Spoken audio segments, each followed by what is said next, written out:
ভিতর চলে যান, ভিতর চলে ফায়ারিং হচ্ছে না, ফায়ারিং হচ্ছে।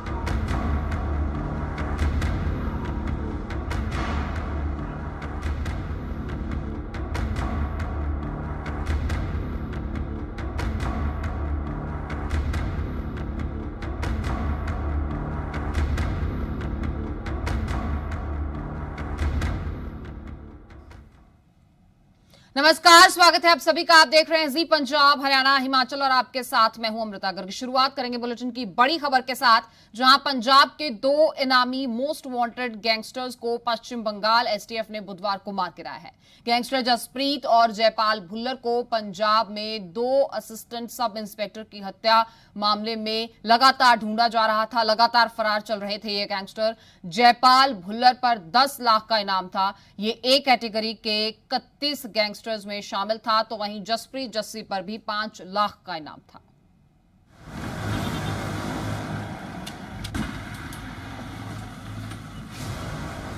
बंगाल में मारे गए 2 कुख्यात अपराधी।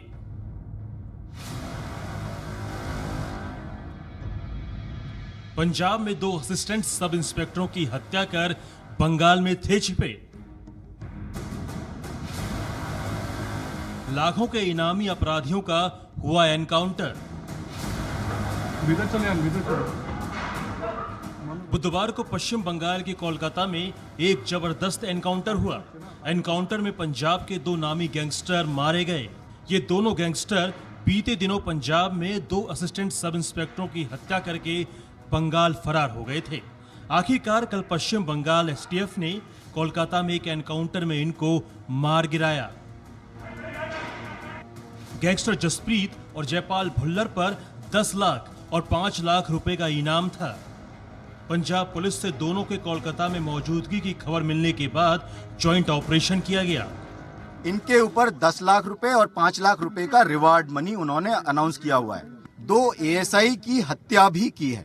जब हम लोगों ने उन लोगों को अरेस्ट करने की कोशिश की तो उन्होंने रेजिस्ट किया, उन्होंने हमारे ऊपर फायरिंग की। उसके परिणाम स्वरूप हम लोगों ने उनके ऊपर फायरिंग की। लुधियाना जिले के जगराओं की नई अनाज मंडी में 15 मई को एएसआई भगवान सिंह और दलविंदर जीत सिंह की गोली मारकर हत्या कर दी गई थी। इन दोनों पर पंजाब, हरियाणा, राजस्थान, दिल्ली में 50 से ज्यादा मामले दर्ज हैं। 28 मई को जयपाल भुल्लर के साथ ही बलविंदर सिंह उर्फ बब्बी और दर्शन सिंह को मध्य प्रदेश के ग्वालियर जिले के डबरा रेलवे स्टेशन से पुलिस ने धर दबोचा था। पंजाब पुलिस ने बलजिंदर और दर्शन को ग्वालियर में पनाह देने वाले हरचरण सिंह को भी गिरफ्तार किया था। बलजिंदर और दर्शन से हुई गहन पूछताछ में एसआईटी के हाथ यह सुराग लगे थे कि जयपाल और जस्सी कोलकाता भाग गए हैं। इसके बाद कोलकाता में अपराधियों की खोजबीन शुरू हुई। सीसीटीवी फुटेज था एक गाड़ी का, हमें कुछ सीसीटीवी फुटेज मिला था ग्वालियर के पास से। तो वो डिफरेंट टोल प्लाजाज थे, वहाँ से फुटेज इकट्ठा किया गया। ब्लैक कलर की होंडा एकॉर्ड व्हीकल थी, वेस्ट बंगाल का नंबर था। वो गाड़ी सामने आई तो हमने सेंट्रल एजेंसीज के साथ, वेस्ट बंगाल पुलिस के साथ तालमेल किया गया। खोजबीन में अपराधियों के एक सोसाइटी में छिपे होने की खबर मिली। इसके बाद कोलकाता एसटीएफ ने पूरी सोसाइटी को घेर कर अपराधियों को पकड़ने की कोशिश की। जब पुलिस ने अपराधियों को सरेंडर करने को कहा तो उसने गोली चला दी। इसके बाद पुलिस की फायरिंग में दोनों अपराधी मारे गए, जबकि एक पुलिस वाला घायल हो गया। कहा जा रहा है 3:30 बजे का समय था जब बंगाल एसटीएफ को खबर मिलती है, एक टिप ऑफ मिलता है कि ये 2 जो वांटेड क्रिमिनल है, जिस पर पंजाब पुलिस की ओर से 10 लाख का इनाम भी अनाउंस किया गया था, उनकी खबर देने पर वो यहाँ पर एक बड़ी टीम पहुंचती है और उसके बाद ही जैसे ही उनके पास पहुंचने की कोशिश करती है तब उनकी तरफ से पुलिस पर जो है फायरिंग की जाती है। रिटेलिएशन में एसटीएफ भी फायर करते हैं और उसमें ये दोनों जो वांटेड क्रिमिनल्स हैं उनकी जान जाती है और साथ ही एसटीएफ का भी एक ऑफिसर को गंभीर रूप से चोटें आई, उन्हें अस्पताल में भर्ती कराया गया है। जयपाल भुल्लर पर 10 लाख का इनाम था। ये ए कैटेगरी के 31 गैंगस्टर में शामिल था। वहीं जसप्रीत जस्सी पर 5 लाख का इनाम था। He told us that he had got this apartment. He had got this apartment in New Town, Calcutta, for these gangsters, Jayapal Bhuller. who is from Firozpur. He's a category drug smuggler and gangster of Punjab. Bengal police के मुताबिक इस पूरे operation को अकेले Bengal STF ने अंजाम दिया और इसमें पंजाब पुलिस शामिल नहीं थी। जो असॉल्ट का काम है, फाइनल जो उनको अरेस्ट करने का ऑपरेशन का, ये काम वेस्ट बंगाल एसटीएफ ने ही किया, पर हम लोग इंफॉर्मेशन एक्सचेंज काफी सारी एजेंसीज के साथ करते हैं। दोनों अपराधी कितने खतरनाक थे इसका अंदाजा आप इस बात से लगा सकते हैं कि बदमाशों के पास से 5 पिस्तौल, 89 कारतूस और 7 लाख कैश भी बरामद हुआ। हत्या और बैंक लूट समेत कई मामलों में जयपाल भुल्लर की पंजाब पुलिस को तलाश थी। ऐसे में इन दोनों अपराधियों को मारकर पुलिस ने बड़ी सफलता हासिल की है। पूजा मेहता के साथ ब्यूरो रिपोर्ट, जी मीडिया, कोलकाता। और अब बात किसानों की करेंगे। केंद्र सरकार ने किसानों को बड़ा तोहफा दिया है। आपको बता दें, मोदी कैबिनेट की बैठक में खरीफ की फसल पर एमएसपी बढ़ाने का फैसला लिया गया है और केंद्रीय कृषि मंत्री नरेंद्र सिंह तोमर ने बताया है कि खरीफ फसलों पर 50% तक एमएसपी बढ़ाई गई है, जबकि धान पर एमएसपी 1868 और 1940 बढ़ाई गई है। 1800 से ज्यादा थी पहले, अब 1900 से ज्यादा कर दी गई है। इसके अलावा अरहर की दाल पर एमएसपी 62% तक बढ़ाई गई है। ज्वार, रागी, बाजरा, अरहर और उड़द की एमएसपी भी बढ़ाई गई है। एमएसपी चल रही है, एमएसपी बढ़ रही है, एमएसपी पर खरीद भी बढ़ रही है और मैं धन्यवाद देना चाहता हूं किसानों को कि किसान बंधु अच्छी मेहनत कर रहे हैं, उसके परिणाम स्वरूप उत्पादन और उत्पादकता भी बढ़ रही है। और अगर टोटल में हम देखेंगे तो कुल मिला के लागत पर 62% की वृद्धि इस बार की जो निर्णय है उनमें हो रही है। केंद्रीय कृषि मंत्री नरेंद्र सिंह तोमर ने ट्वीट कर कहा कि इस वर्ष के रबी सीजन में पिछले वर्ष की अपेक्षा गेहूं की खरीद 12% अधिक हुई है, जो 2021-22 में 373 लाख टन से बढ़कर 2021-22 में 418 लाख टन हुई है। इसमें लगभग 46 लाख किसानों को लाभ मिला है।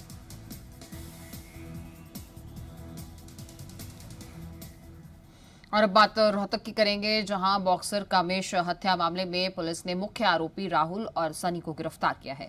अब आरोपियों से हत्या के इस्तेमाल के लिए जो चाकू थे वो भी बरामद करने के लिए पूछताछ की जाएगी। शुरुआती जांच में मामला लड़की से छेड़छाड़ और आपसी झगड़े का बताया जा रहा है। डीएसपी गोरखपाल राणा ने बताया है कि लड़की से छेड़छाड़ के मामले में जांच की जा रही है। सीसीटीवी फुटेज में दिखाई देने वाले अन्य लोगों की जांच भी यहां पर की जा रही है। दोनों आरोपी लड़कों के खिलाफ पहले भी मारपीट के मामले दर्ज हैं और कई बार कामेश का झगड़ा भी हो चुका है, ये भी जानकारी सामने आई है। इसमें कल हमने 302 के तहत मुकदमा दर्ज किया था। हमारी 2 टीमें सीआईए की, जो सीआईए 1 की टीम है इंस्पेक्टर प्रवीण कुमार, हमने इस पे रेड करके करनाल से एक लड़का इसमें पूछताछ के लिए साथ लिया, जो राहुल नाम का लड़का था।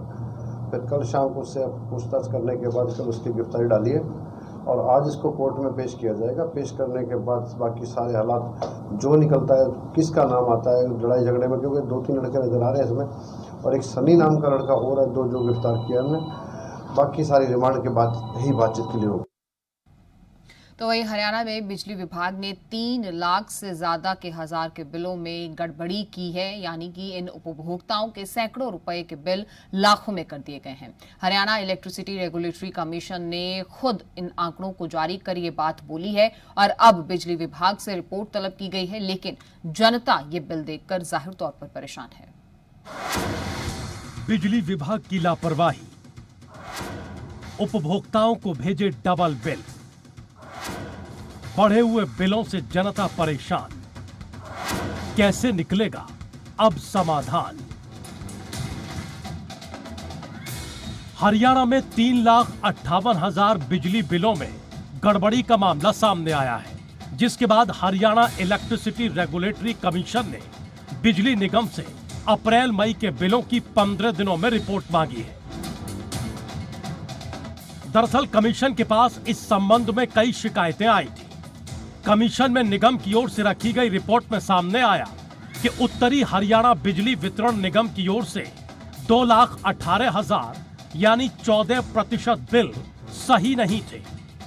जबकि नियम के मुताबिक 0.1% से ज्यादा बिलों में गड़बड़ी नहीं होनी चाहिए। कुल गलत मिले बिलों में 15% एलटी कनेक्शन वाले हैं। कमीशन ने कहा कि जब 700 करोड़ रुपए के टर्नओवर वाले 24,608 एलटी के सभी बिल सही नहीं हैं, तो डोमेस्टिक और नॉन डोमेस्टिक के 15,57,000 बिल कैसे सही जारी होंगे। जबकि दक्षिणी हरियाणा बिजली वितरण निगम के 1,40,000 बिलों में गड़बड़ी मिली है। हालांकि बिजली मंत्री ने इस पर सफाई दी है।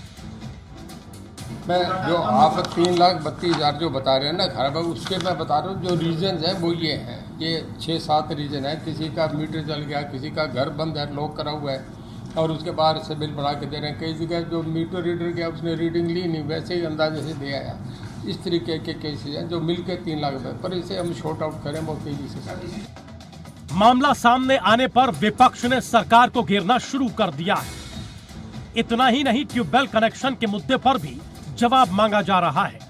हालांकि बिजली मंत्री कई बार कनेक्शन को हरी झंडी देने की बात कह रहे हैं। हालांकि उन्होंने साफ किया कि 100 फीट से ज्यादा गहरे पानी के लिए ट्यूबवेल कनेक्शन नहीं दिए जाएंगे। मैंने ये बताया ना जी, डार्क जोन तो खत्म हो गया, डार्क जोन का तो अभी इशू रहा नहीं। अब तो हमने ये देखना कि किस एरिया में दे सकते हैं। हमने तो एक बेसिक फंडामेंटली ये तय कर दिया कि जहाँ इतने फीट तक पानी है, 100 फीट तक, इससे जो नीचे है उसमें कनेक्शन नहीं दिए जा रहे। उसमें बिजली विभाग अपनी सेवाओं को बेहतर करने का दावा तो करता है, लेकिन सच ये है कि अभी हालात सुधरे नहीं हैं। कभी बिजली का बिल बढ़ा दिया जाता है तो उपभोक्ता उसे सही कराने के लिए चक्कर काटते हैं, तो कभी ट्यूबवेल कनेक्शन के नाम पर किसान दफ्तरों के आगे पीछे करते हैं। वहीं जनता गर्मी में अभी भी बिजली कटौती से परेशान है। विनोद लांबा, जी मीडिया, चंडीगढ़। और अब सतलुज बेसिन में रहने वाले लोगों को सावधान करने वाली खबर। यहाँ नाथपा झाकड़ी पावर स्टेशन के नाथपा बांध के रेडियल गेट खोल दिए गए हैं। आपको बता दें कि डैम से पानी छोड़ने की वजह से सतलुज का जलस्तर बढ़ गया है और सतलुज बेसिन के आसपास रहने वाले लोगों को अलर्ट किया गया है कि नदी किनारे ना जाएं, ना ही मवेशियों को छोड़ें। दरअसल परियोजना की 6 विद्युत उत्पादन इकाइयों को चलाने के लिए 420 क्यूमिक्स पानी की ज़रूरत होती है और मंगलवार से नदी का जलस्तर बढ़ के 520 क्यूमिक्स हो गया है। ऐसे में अतिरिक्त पानी को बांध के गेट खोलकर छोड़ा जा रहा है। सतलुज नदी का पानी बढ़ने शुरू हुआ है और हमारा जो नाथपा में डैम है, जितना हमें रिक्वायर्ड पानी चाहिए होता है वो हम यूज़ करते हैं। तो स्वाभाविक है अब आगे वाले दिनों में हमें पानी बढ़ता रहेगा, तो हमें इस चीज़ का ध्यान देना है। मैं सभी से, सब जनमानस से ये अपील करता हूँ कि नदी के किनारे ना जाएं। तो वहीं शिमला शहर में बसें ना चलने से लोगों को जाम का सामना करना पड़ रहा है। कर्फ्यू के चलते यहां पब्लिक ट्रांसपोर्ट बंद है और लोग अपने निजी वाहनों से ही आवाजाही कर रहे हैं। इस वजह से शहर में हर जगह जाम लग रहा है। ऐसे में लोगों ने प्रशासन से कोविड प्रोटोकॉल के मुताबिक पब्लिक ट्रांसपोर्ट चलाने की मांग की है ताकि जाम से उन्हें निजात मिल सके।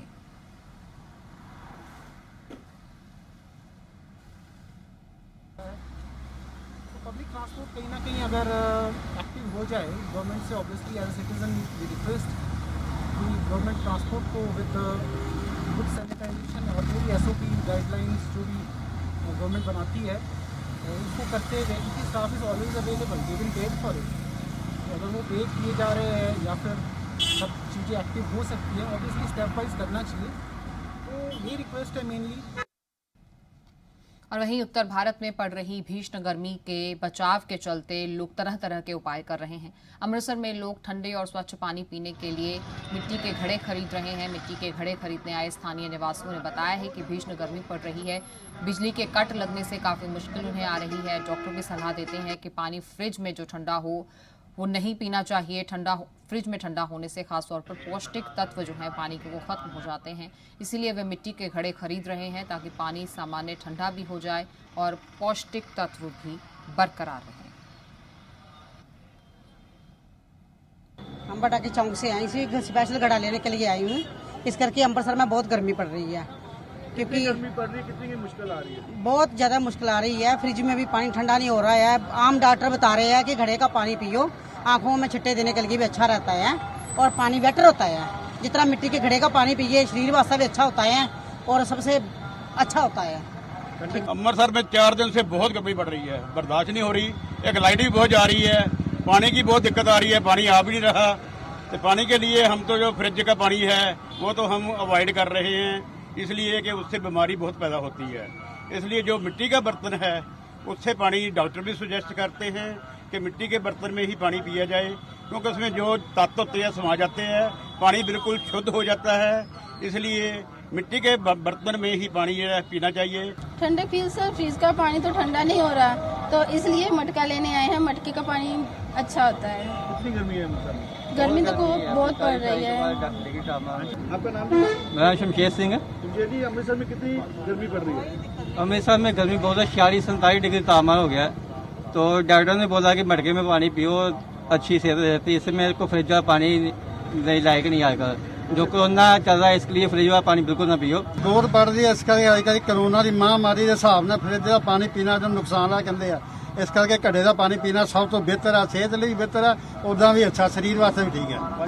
अज हाँ जी, हाँ घड़ा लेने आप खुले लिया। अमृतसर में जी गर्मी तो बहुत, टेम्परेचर 45 से जा रहा है, तो मटकों की म्यादा बढ़ती जा रही है, रश बढ़ता जा रहा, दिन पे दिन बढ़ता जा रहा रश। और अब बात पॉजिटिव खबर की करेंगे, जहां बठिंडा के गांव भक्ता भाईका में 25 साल का नौजवान मनकीरत सिंह स्वर्ण स्याही से श्री गुरु ग्रंथ साहब जी लिख रहा है। आपको बता दें, मनकीरत सिंह के मुताबिक वो हर रोज 7 से 8 घंटे तक सोने की स्याही से गुरबाणी लिखता है और अब तक 250 पन्ने लिख चुका है। मनकीरत ये भी बताता है कि सोने की स्याही से श्री गुरु ग्रंथ साहब जी लिखने पर 30 से 35 लाख रुपए का खर्च आएगा, जिसमें लोगों की भी उसे मदद मिल रही है। शाही है ना, ये पुरातन ढंग दी है। पुरातन ढंग ਦੀ ਹੋਣ ਕਰਕੇ ਇਹ ਕੋਈ ਐ ਨਹੀਂ ਵੀ ਕੋਈ ਵੱਖਰਾ ਹੈ ਕੰਮ, ਪਰ ਇਸ ਵਕਤ ਦੇ ਸਮੇਂ ਦੇ ਲਈ ਤਾਂ ਆਪਾਂ ਸੋਚ ਸਕਦੇ ਹਾਂ ਵੀ ਇਹ ਵੱਖਰਾ ਹੈ, ਪਰ ਪੁਰਾਤਨ ਸਮਿਆਂ ਦੇ ਵਿੱਚ ਇਸ ਤਰ੍ਹਾਂ ਹੀ ਲਿਖੀ ਜਾਂਦੀ ਸੀਗੀ। ਇਹ ਹੁਣ ਤਾਂ ਇਹਦੇ ਵੀਰ ਜੀ ਇੱਥੇ ਮਤਲਬ 5-6 ਲੱਖ ਰੁਪਏ ਕਰੀਬ ਆ ਚੁੱਕਿਆ, ਕਿਉਂਕਿ ਬਹੁਤ ਸਾਰੀਆਂ ਚੀਜ਼ਾਂ ਨੇ ਜਿਹੜੀਆਂ ਬਾਹਰੋਂ ਮੰਗਾਉਣੀਆਂ ਪੈਂਦੀਆਂ ਨੇ। ਪੇਪਰ ਬਹੁਤ ਮਹਿੰਗਾ, ਪੇਪਰ 80 ਰੁਪਏ ਦੀ ਕਰੀਬ ਇੱਕ ਸੀਟ ਪੈ ਜਾਂਦੀ ਹੈ। ਇਹ ਕਰੀਬ 1 ਸਾਲ ਤੋਂ ਉੱਤੇ ਹੋ ਚੁੱਕਿਆ ਹੈ ਸਮਾਂ, ਤੇ 5 ਸਾਲ अनुमान के अनुसार है भी होर 5 साल लग जाएंगे, क्योंकि साइडों के उत्ते मीनाकारी भी होनी है। और उधर चंबा में एक 70 साल के बुजुर्ग का वीडियो काफी वायरल हो रहा है। ये बुजुर्ग जनजातीय क्षेत्र भरमौर के गांव चनौता के रहने वाले हैं और 70 साल की उम्र में ये बुजुर्ग कमांडो के जवानों को भी फेल कर रहे हैं। ये बिना डरे एक रस्सी के सहारे बड़े बड़े पेड़ चढ़ जाते हैं। आप देख सकते हैं कि बुजुर्ग बिना डरे कैसे अखरोट के पेड़ पर बिना किसी डर के चढ़ रहे हैं। इनका ये वीडियो काफी वायरल हो रहा है और जाहिर है कि इसे देखने के बाद युवा भी हैरान है।